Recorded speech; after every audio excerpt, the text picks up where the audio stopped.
There is a glow on the horizon, blue and white, rising straight up into the night sky. It is beautiful.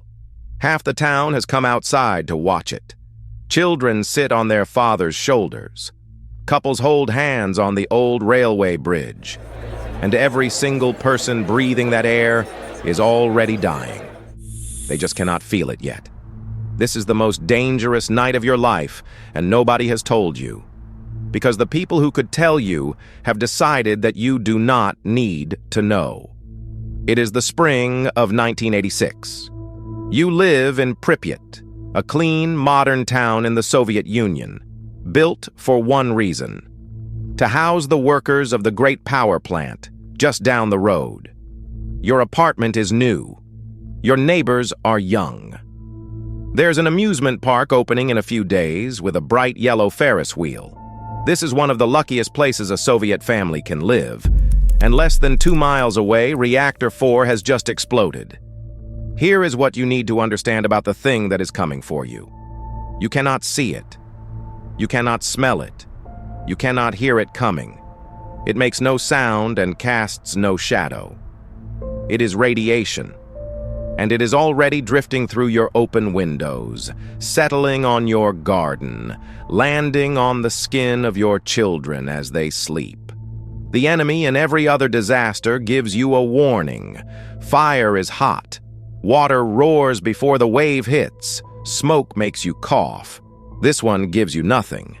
The only clue is a strange taste in your mouth. Metallic, like sucking on a coin. You notice it, and you think nothing of it. That taste is the only honest thing anyone will tell you tonight. Down at the plant, the firefighters have already arrived. They were told there was a fire on the roof, a normal fire. So they came in normal clothes, with no protection at all because nobody warned them what was really burning. They walk across the ground, and it is scattered with chunks of black rock, strange glittering stones thrown out by the blast. One of them bends down and picks a piece up. It is a fragment of the reactor core. It is so radioactive that simply holding it is a death sentence. Within minutes, his hand goes numb. Within hours, the skin will begin to peel away. But you do not know any of that. You are asleep in your bed, 2 miles away, with the window open to the warm spring air. Then, the morning comes. And here is your first decision, though it will not feel like a decision at all. You wake up. The sun is shining. You hear that there was some kind of accident at the plant overnight, but the radio says it is nothing serious. The officials are calm. Your neighbors are going about their day. So, do you keep your children locked inside, behind closed windows on a beautiful Saturday? Or do you send them out to play, like every other parent on your street? There are no police in protective suits, no sirens telling you to run, no official has knocked on your door. The silence itself feels like reassurance. So the children go outside. They play in the dust. They chase each other through grass that is now invisibly poisoned. Weddings go ahead.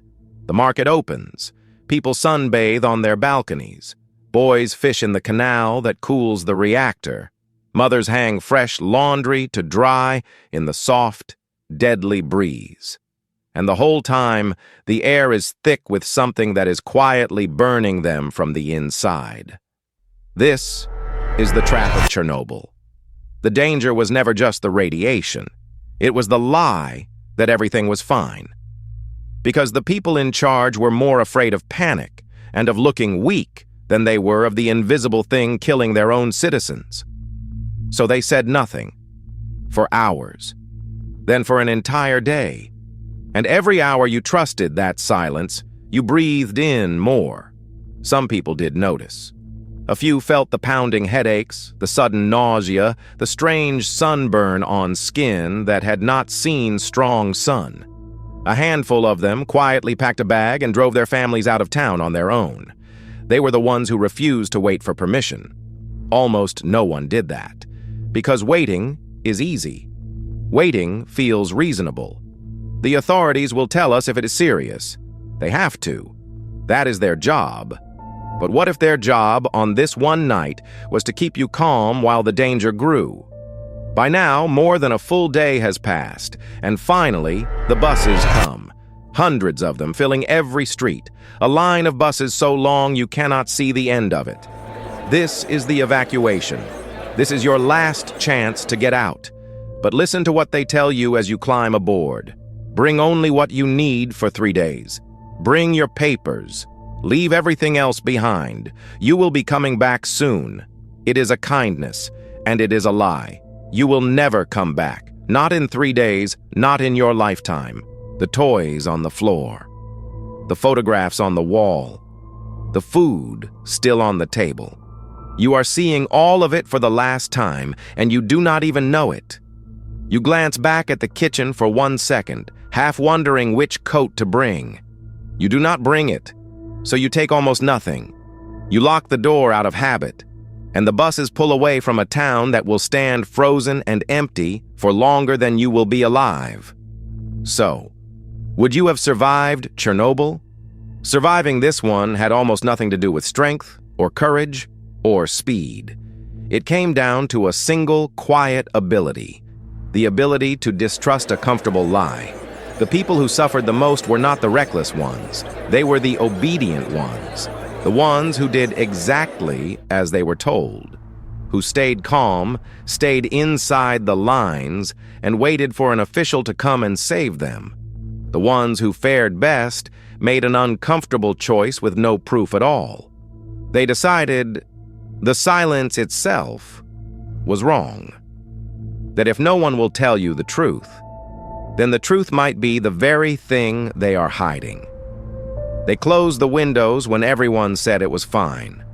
They kept the children in. They left early, before they were ever allowed to. They trusted the metallic taste in their mouths over the calm voice on the radio. Here is the lesson Chernobyl burned into history. The most dangerous threat is the one you cannot see, made deadlier by the people who swear it is not there. A reactor can be contained. A lie cannot. The fear of the truth spread faster and did more damage than the radiation itself. We like to believe that someone in charge will warn us before the worst happens.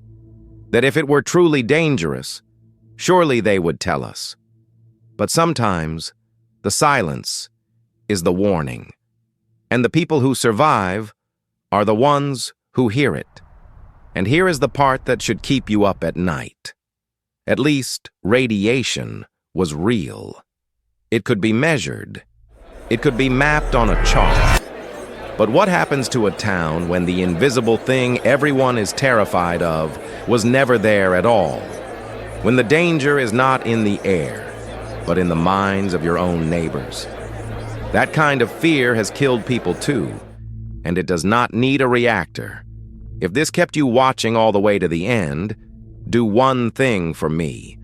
Subscribe to TimeSketch, a new survival story every Sunday, Wednesday, and Friday.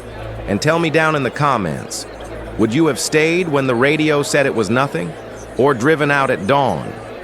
This is TimeSketch. I'll see you in the next one.